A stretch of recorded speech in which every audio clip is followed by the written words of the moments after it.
आई तुझ्या मूर्तीवाणी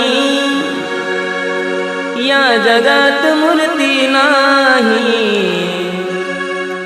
अनमोल जन्म दिला गाई तुझे उपकार फिटणार नाही।